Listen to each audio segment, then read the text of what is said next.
Imagine for a moment that there's only you, and that everything around you is just an illusion, including me. And that could very well be the nature of reality.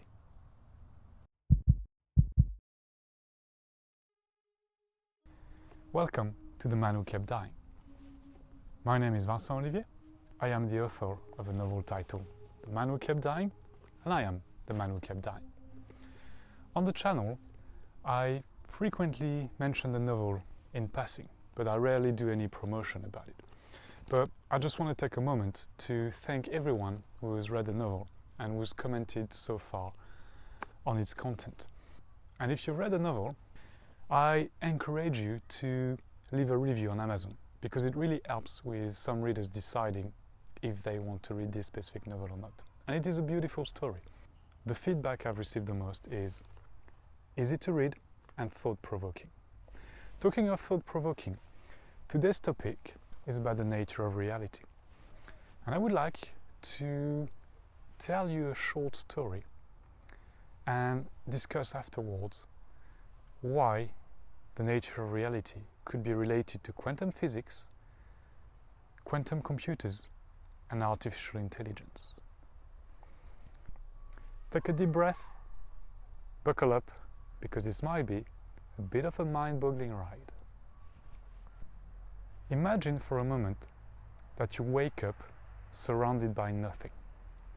There is just you. You are conscious that you are. You don't have a body, you just have a consciousness. You have no idea how you got there. You have no idea what you're supposed to be doing there. But you are conscious that you are.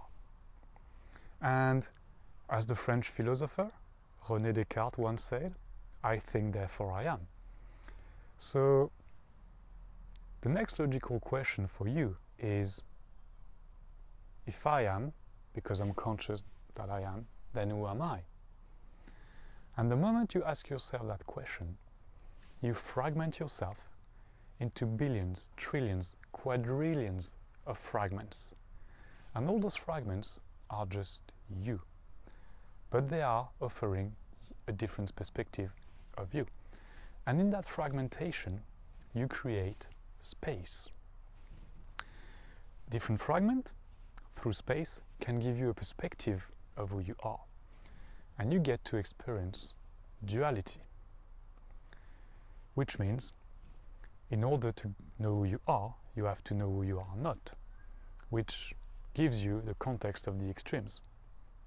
And to give you a bit more context about this concept, allow me to reuse an analogy from Alan Watts, the philosopher.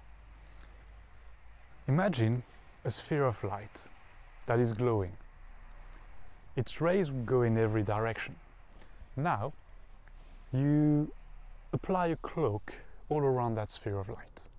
There's no more light going out. But then you pierce tiny holes, billions, trillions, quadrillions of tiny holes in that cloak. What you now see are rays of light going in every possible direction. Each, if you were to peer through that specific tiny hole, offering, hello alpaca, how are you doing? My neighbors have an alpaca, which is amazing. He's being curious now. Sorry, I don't want to disturb you, mate. You alright, buddy? It's okay. Oh, he's being curious. Poor little guy. Hey, it's cool. Just don't come in the garden, friend, because it's going to be complicated. I'm just recording a video, mate. It's okay. So, it's going to be a bit disturbing to see it moving in the background. So if you were to peer through every tiny hole, you would see a perspective that is unique. And every hole, or every tiny hole, would give you a different perspective. But if you are the sphere of light, you can see, you are aware of all perspectives happening at once. If you are just one of the tiny holes, you're just aware of your own perspective. And through that sphere, the perspective going in that direction is the exact opposite of the perspective going in this direction. So you have opposite perspectives. And that you will label as the spirit world. That fragmentation of self into billions, trillions, quadrillions of fragments created the spirit world. In the spirit world, there is just space. There is no concept of time. As there is no concept of time, what you started doing was, because of the notion of duality and different perspective, battling, fighting, going to wars against each other. Each and every fragment of you has started to do that. And because there is no time, the battles, the fights, and the wars were endless. So, because this situation would not allow you to answer the question, who am I? You created a new experience, a new game, and you created a dimension that is way more physical. And you added a new parameter to that dimension. That parameter is called time. And it allowed you, in order to prevent what had happened during the first phase of fragmentation, where you ended up battling with your own fragments, to be able to live an experience, a temporary experience that allowed you, through death, to have an end to that experience, and then go to the next experience, and so on. But what it allowed you to do is, coming back to the analogy of the sphere and every perspective, you could now experience each and every perspective individually. And if you were one of the perspective, you could also experience the opposite perspective to better understand it. So the experience or the game, all of a sudden, became a lot more quantum in its nature.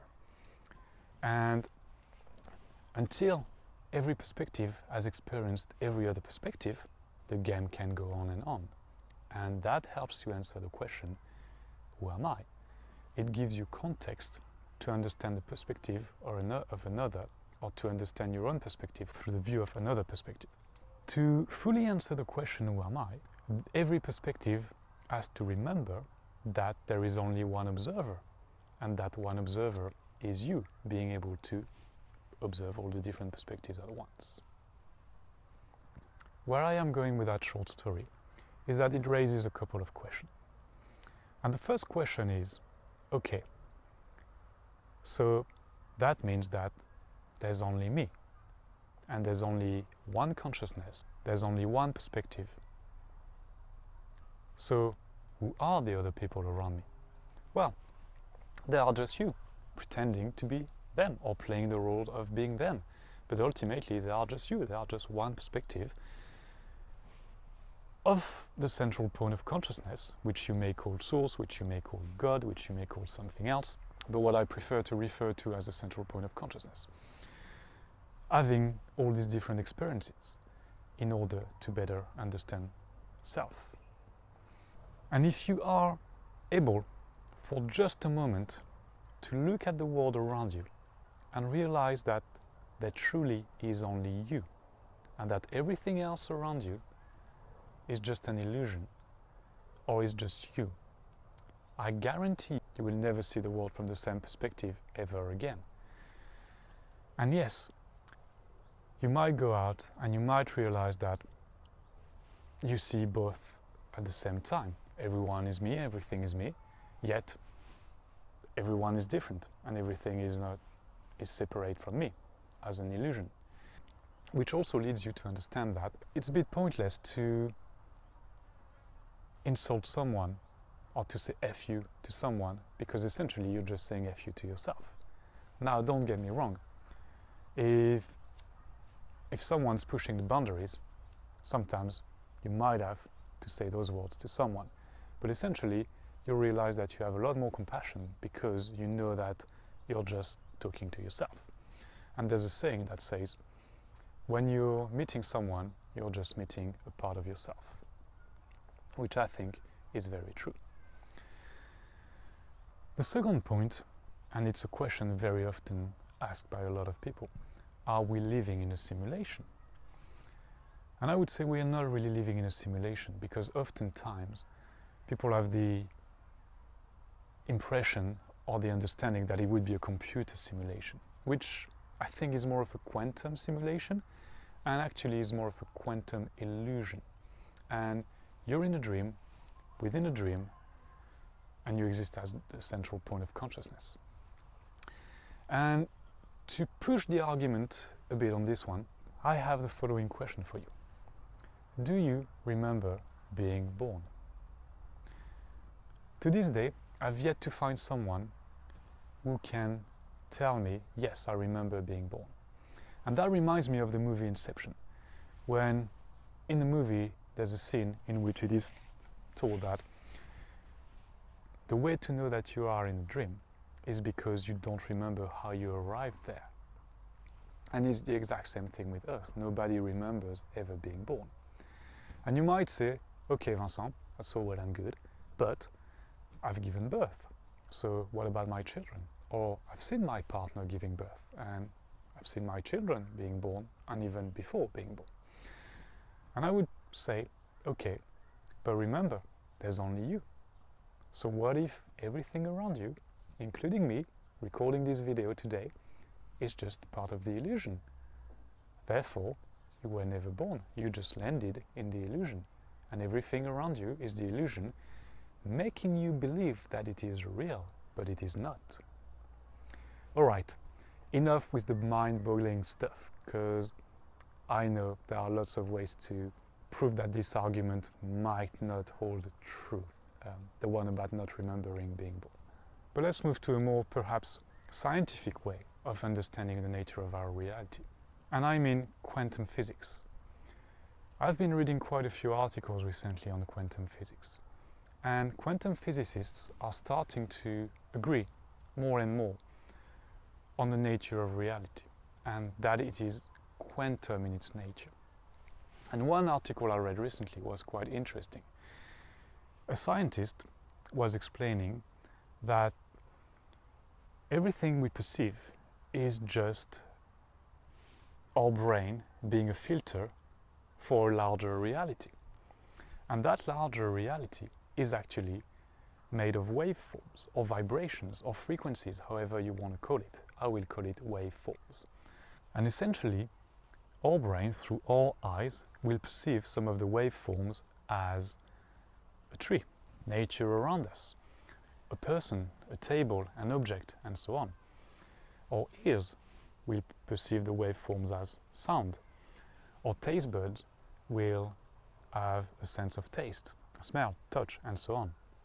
So this perception we have of our reality is just our brain computing waveforms into something that looks physical. But in reality, these are just waveforms. And the argument is that the waveforms actually exist in no time. So they are eternal. And once we die, those waveforms still exist. So does our consciousness continue to exist after we die? Well, the answer to that question through my own experience is yes. I've had a near-death experience, and it certainly proved to me that our consciousness continues to exist after we depart. So that's quantum physics, acknowledging that there's a larger reality around us, and the way we perceive it just creates a specific piece of reality for us. And perhaps in the exact same way that it is said that some animals do perceive the world very differently from what we do. And if you were to be a fly, you would not see the way a human sees.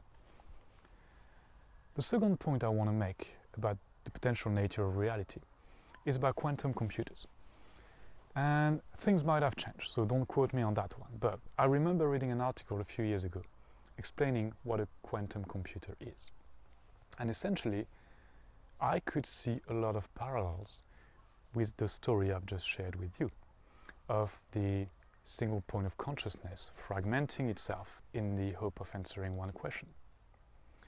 So, if you think about a quantum computer, there is one main processor, and that main processor, when being tasked with something quite complicated, will duplicate itself into multiple sub-processors.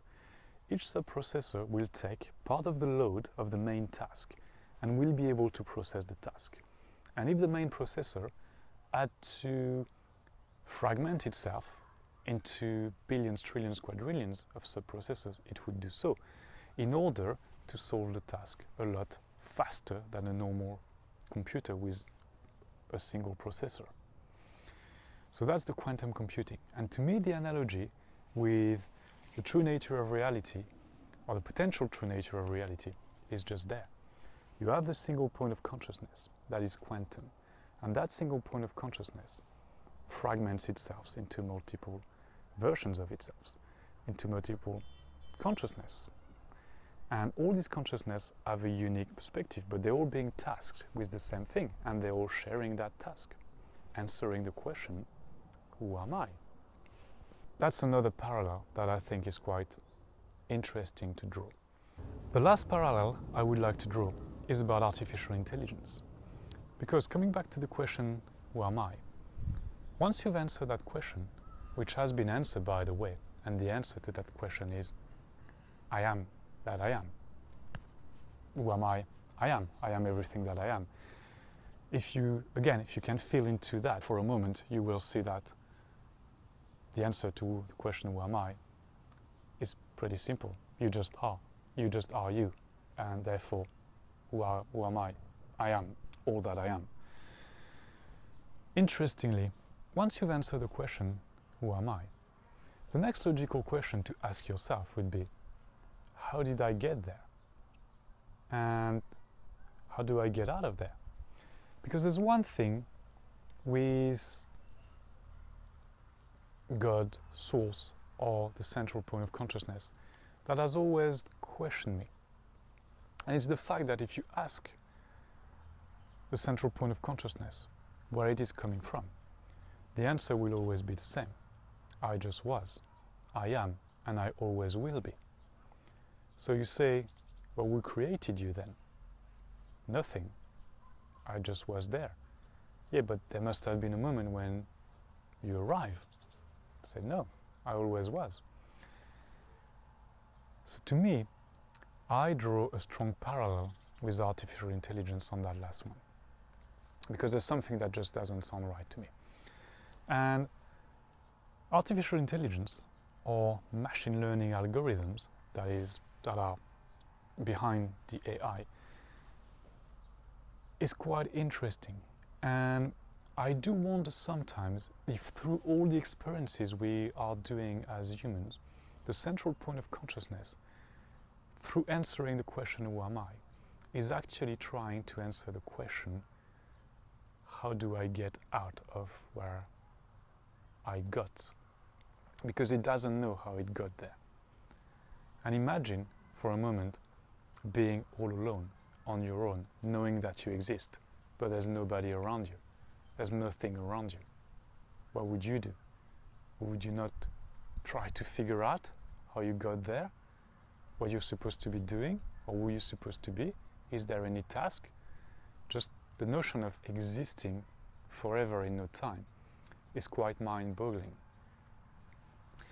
So, coming back to AI, I remember reading an article at the beginning of AI, like we're talking a few years ago now, where scientists were explaining how AI is actually a self-learning algorithm. And they had created a little robot dog, and they wanted to put the dog above a small swimming pool, and they wanted to teach that robot to act like a normal dog. So if you take a dog, if you leave the dog and put it above any body of water, the dog will start paddling its paws. So they wanted the robot to replicate this. And they say you have two ways of doing that. The first way is you need to write very complex code, so hundreds and thousands of lines of codes trying to anticipate every possible scenario. If there's any current, the weight of the robot, the temperature of the water, the pressure you need to apply, how soon you need to apply it, so you need all the sensors to tell you everything's working fine and so on. And that is very difficult and very tricky to achieve. Because if you have not considered one parameter, basically the whole concept does not work. Or the second option is you write a simple line of code which says don't sink or find a way to float. And essentially, you give feedback to the robot as it does things. So the scientists were trying that. So they take that robot dog, and the first attempt, of course, the robot dog just sunk right to the bottom of this small swimming pool. And they would just say what you tried to achieve did not produce the desired result. So the algorithm would say, okay, that didn't work, so I need to try something different. And through multiple iterations, but not that many, they managed to get the small robot to act like a dog and be able to anticipate that it was about to be immersed into water and start paddling its little legs and floating.